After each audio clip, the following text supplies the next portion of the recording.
আসসালামু আলাইকুম সবাইকে স্বাগত জানাচ্ছি গ্লোবাল ভিউজে। আপনাদের সঙ্গে আছি আমি তাসনিম হোসাইন। আজ জানাবো আন্তর্জাতিক গণমাধ্যমে আলোচিত সংবাদ ও বিশ্লেষণ। ইসরায়েলকে নিঃশ্বাস ফেলার অবসরও দিচ্ছেন না প্রতিরোধ যোদ্ধারা। ইয়েমেন থেকে নিয়মিত হাইপারসনিক ব্যালিস্টিক মিসাইল হামলার ধারাবাহিকতায় শুক্রবার এবং শনিবার প্রকম্পিত হয়েছে পুরো ইসরায়েল। লাখ লাখ ইহুদিবাদী প্রাণ রক্ষায় মাটির নিচে আশ্রয় কেন্দ্রে অবস্থান করছেন। রক্তাক্ত হয়েছেন অনেকে। গাজায় ফিলিস্তিনি যোদ্ধারাও অভিযান চালাচ্ছেন দুর্দান্ত গতিতে। সেখানে নতুন করে আরও বহু ইহুদিবাদী সেনার প্রাণহানির খবর পাওয়া গেছে। হামাসের আল কাসাম ব্রিগেডস শুক্রবার জানিয়েছে, যুদ্ধের 448তম দিনে উত্তর গাজার জাবালিয়া শরণার্থী শিবিরের পূর্বে একটি জটিল অভিযান পরিচালনা করেছেন তারা। অভিযানের কথা স্বীকার করে ইসরায়েলি সেনাবাহিনী জানিয়েছে, এতে তাদের 2 সেনা কর্মকর্তা নিহত এবং কয়েকজন আহত হন। কাসামের বিবৃতিতে জানানো হয়, তাদের এক যোদ্ধা 5 সেনার এক ইসরায়েলি ইউনিটে ঢুকে এই মার্টারডম অপারেশন বা শহীদি অভিযান চালায়। বিবৃতিতে বলা হয়, তাল আল জাতারে এক জটিল অভিযানে আমাদের এক যোদ্ধা দখলদারদের এক বাহিনীর মধ্যে ঢুকে এক্সপ্লোসিভ বেল্টের বিস্ফোরণে নিজেকে উড়িয়ে নিয়ে 5 সেনাকে হতাহত করেন। উদ্ধারকারী দল এগিয়ে এলে দলের 2 সেনাকে গুলি করে নির্মূল করেন কাসাম ব্রিগেডস। একই সঙ্গে ইসরায়েলের তৈরি বেশ কয়েকটি হ্যান্ড গ্রেনেড দিয়ে দখলদার সেনা দলের উপর হামলা চালানো হয়। আলাদা বিবৃতিতে ইসলামিক জিহাদ আন্দোলনের সামরিক শাখা আল কুদস ব্রিগেডস বেইত হানুনের রিটার্ন টাওয়ারের দক্ষিণে অনুপ্রবেশের সময় ইসরায়েলের একটি সামরিক যান ধ্বংসের দায় স্বীকার করেছে। তাছাড়া democratic front for the liberation of প্যালেস্টাইনের সামরিক শাখা martyr Omar al Qasim Brigades জানিয়েছে, শুক্রবার মধ্য গাজার নেতজারিমে ইসরায়েলি বাহিনীর কমান্ড অ্যান্ড কন্ট্রোল সেন্টারে বেশ কিছু মর্টার শেল দিয়ে আঘাত করেন তাদের যোদ্ধারা। ইয়েমেনের হুথি আনসারুল্লাহ আন্দোলনের নেতৃত্বাধীন সশস্ত্র বাহিনী শুক্রবার এবং শনিবার হাইপারসনিক ব্যালিস্টিক মিসাইলের মাধ্যমে ইসরায়েলে 2 দফা আঘাত এনেছে। বাহিনীর মুখপাত্র ব্রিগেডিয়ার জেনারেল ইয়াহিয়া সারি জানান, ইয়েমেনের সানা আন্তর্জাতিক বিমানবন্দর, লোহিত সাগরের বন্দর এবং বিদ্যুৎ কেন্দ্রগুলোতে ইসরায়েলি বিমান হামলার জবাবে শুক্রবার তেল আবিবের বেন গুরিয়ন বিমানবন্দরে ক্ষেপণাস্ত্র হামলা চালিয়েছেন তারা। হামলায় প্যালেস্টাইন 2 হাইপারসনিক ব্যালিস্টিক মিসাইল ব্যবহার করা হয়। ইসরায়েলি মিডিয়া জানায়, হামলার পর তেল আবিবের বিশাল অংশ জুড়ে বিপদ সংকেত বেজে ওঠে। পাশাপাশি হামলার কারণে বেন গুরিয়ন বিমানবন্দর বন্ধ হয়ে যায়। ইসরায়েলের জরুরি সেবাগুলো জানিয়েছে, হামলায় 18 জন আহত হন। তারা সাইরেন শুনে আশ্রয় কেন্দ্রে ঢোকার জন্য হুড়োহুড়ি করছিলেন। অনলাইনে প্রকাশিত ভিডিওগুলোতে দেখা গেছে, ইসরায়েলের আয়রন ডোম ক্ষেপণাস্ত্র প্রতিরক্ষা ব্যবস্থা ধেয়ে আসা হাইপারসনিক ক্ষেপণাস্ত্র আটকাতে ব্যর্থ হয়। এই হামলার ফলে ইসরায়েলের প্রায় অর্ধেক এলাকায় লকডাউন কার্যকর করতে বাধ্য হয় কর্তৃপক্ষ। ইসরায়েলি সংবাদ মাধ্যমগুলো এই ঘটনাকে প্রতিরক্ষা ব্যবস্থার চরম ব্যর্থতা হিসেবে বর্ণনা করেছে। ইয়েমেনের মুখপাত্র আরও জানান, এছাড়াও ইয়েমেনি সামরিক বাহিনী শুক্রবার ইয়াফার একটি গুরুত্বপূর্ণ লক্ষ্যবস্তুতে কামিকাজের ড্রোন দিয়ে হামলা চালায়। আরব সাগরে ইসরায়েলগামী জাহাজ সান্তা উরসুলাকেও ড্রোন দিয়ে সরাসরি আঘাত করা হয়। শনিবার ভোরেও ইসরায়েলে ব্যালিস্টিক মিসাইল হামলা হয়েছে। হামলার পর ইসরায়েলের বিভিন্ন এলাকায় বিপদ সংকেত বেজে ওঠে। ইসরায়েল আর্মি রেডিও জানিয়েছে, এটি ছিল 1 মাসের মধ্যে ইয়েমেন থেকে চালানো 10ম ব্যালিস্টিক মিসাইল হামলা। একই সময় ইসরায়েলি টার্গেটগুলোতে 9টি ওয়ান-ওয়ে ড্রোনের মাধ্যমেও হামলা চালানো হয়। শনিবারের মিসাইল হামলার পর মৃত সাগরের আশেপাশে আল নাকাব মরুভূমির দক্ষিণে অধিকৃত জেরুজালেম, বেইত শেমেশ এবং পশ্চিম তীরের আল খলিলে সাইরেন বাজানো হয়। এদিকে সংবাদ মাধ্যমগুলো বলছে, ইসরায়েলি আকাশ প্রতিরক্ষা ব্যবস্থার ব্যর্থতার মুখে অক্টোবরে যুক্তরাষ্ট্রের কাছ থেকে যে থার্ড সিস্টেম পেয়েছিল তেল আবিব, শুক্রবার ইয়েমেন থেকে আসা ব্যালিস্টিক ক্ষেপণাস্ত্র ঠেকাতে প্রথমবারের মতো এটি ব্যবহার করা হয়েছে। সোশ্যাল মিডিয়ায় পোস্ট করা ফুটেজে থার্ড সিস্টেমের একটি ইন্টারসেপ্টর চালুর দৃশ্য দেখা গেছে। ইসরায়েলি প্রতিরক্ষা বাহিনী বলছে, শুক্রবার আকাশ প্রতিরক্ষা ব্যবস্থার মাধ্যমে হুথিদের ছোড়া ক্ষেপণাস্ত্র ভূপাতিত করা হয়েছে, তবে থার্ডের মাধ্যমে এটি প্রতিহত করা হয়েছে কিনা তা তিনি স্পষ্ট করেননি। কিন্তু ইয়েমেনি মুখপাত্র জোর দিয়ে জানান, তাদের ক্ষেপণাস্ত্রগুলো ইসরায়েলের আকাশ প্রতিরক্ষা ব্যবস্থাকে ব্যর্থ করে লক্ষ্যবস্তুতে আঘাত এনেছে। আল মায়াদিন জানিয়েছে, পশ্চিম তীরের নাবলুস ও জেনিনে হানাদার বাহিনীকে প্রতিহত করেছে আল কুদস ব্রিগেডস। প্রতিরোধ গোষ্ঠীটি জানিয়েছে, শুক্রবার সকালে নাবলুস শহর এবং আসকার ক্যাম্প হানা দেওয়া ইসরায়েলি বাহিনীর উপর প্রচণ্ড আঘাত হেনেছেন তাদের যোদ্ধারা।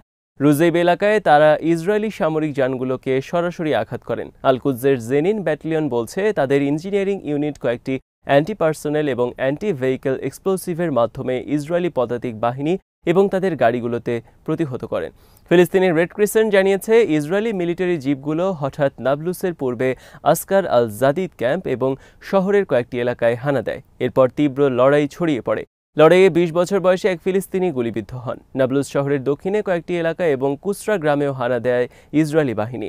ফিলিস্তিনি যোদ্ধারা তাদের প্রতিহত করতে এগিয়ে এলে তীব্র লড়াই শুরু হয়। এদিকে তেল আবিবের কাছে হারজেলিয়ায় এক ইহুদি বসতি স্থাপনকারী ছুরিকাঘাতের শিকার হয়েছেন। যে ফিলিস্তিনি এই হামলা চালান, ইসরায়েলি পুলিশ তাকে আটক করেছে। সাম্প্রতিক সময়ে বসতি স্থাপনকারীদের উপর নিয়মিত ছুরিকাঘাত হামলা হচ্ছে বলে জানিয়েছে সংবাদ মাধ্যমগুলো। ইসরায়েলি বাহিনী ইয়েমেনের রাজধানী সানা এবং বন্দরনগরী হুদাইদায় ভয়াবহ বিমান হামলা চালানোর পর গাজাবাসী ফিলিস্তিনিদের সমর্থনে ইসরায়েল বিরোধী অভিযান চালিয়ে যাওয়ার প্রত্যয় জানিয়েছে হুথি আনসারাল্লাহ আন্দোলন। আন্দোলনের মুখপাত্র মোহাম্মদ আব্দুস সালাম সানায় প্রকাশিত এক বিবৃতিতে বলেছেন, ইহুদিবাদী সরকারের জেনে রাখা উচিত আমাদের জনগণ এই ধরনের হামলার কারণে ফিলিস্তিনি জাতির প্রতি তাদের সমর্থন ত্যাগ করবে না।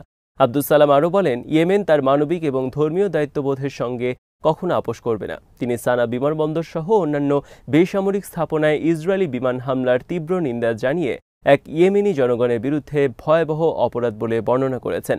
হুথি আন্দোলনের এই মুখপাত্র বলেন, ইহুদিবাদী বাহিনী গাজা উপত্যকার ফিলিস্তিনি জনগণের বিরুদ্ধে যে পাশবিক পন্থা ব্যবহার করেছে, ইয়েমেনও সেই একই অপকৌশল প্রয়োগ করছে।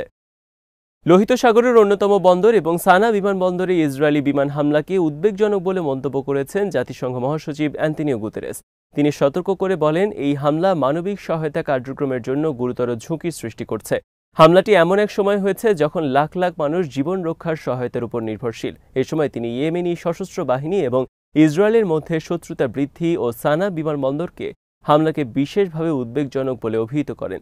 জাতিসংঘ মহাসচিব বলেন, এই অঞ্চল জুড়ে উত্তেজনার ঝুঁকি নিয়ে গভীরভাবে উদ্বিগ্ন এবং তিনি সংশ্লিষ্ট সব পক্ষকে সব ধরনের সামরিক কার্যক্রম বন্ধ করতে সর্বোচ্চ সংযম প্রদর্শনের আহ্বান জানিয়েছেন। আল জাজিরা জানিয়েছে, গাজা উপত্যকার উত্তরাঞ্চলের সচল একমাত্র হাসপাতাল কামাল আদওয়ানে তাণ্ডব চালিয়েছে ইসরায়েল। এই বর্বরতাকে যুদ্ধাপরাধ বলে অভিহিত করেছে হামাস।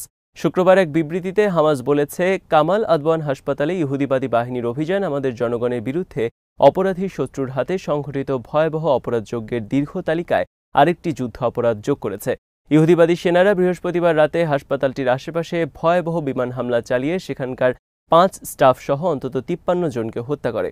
এরপর শুক্রবার হাসপাতালটিতে হানা দিয়ে সব চিকিৎসক, নার্স, স্টাফ, আহত এবং অসুস্থ রোগী এবং সেখানে আশ্রয় গ্রহণকারী ছিন্নমূল মানুষকে জোরপূর্বক হাসপাতাল থেকে বের করে দেয়। হাসপাতাল খালি করে দিয়ে সেখানে আগুন ধরিয়ে দেয় দখলদার সেনারা। গাজা স্বাস্থ্য মন্ত্রণালয় জানিয়েছে, 2 দিন আগেও যে হাসপাতালে শত শত রোগী স্বাস্থ্যসেবা পাচ্ছিলেন সেটি এখন পুরোপুরি ভস্মীভূত এবং ধ্বংসস্তূপে পরিণত হয়েছে।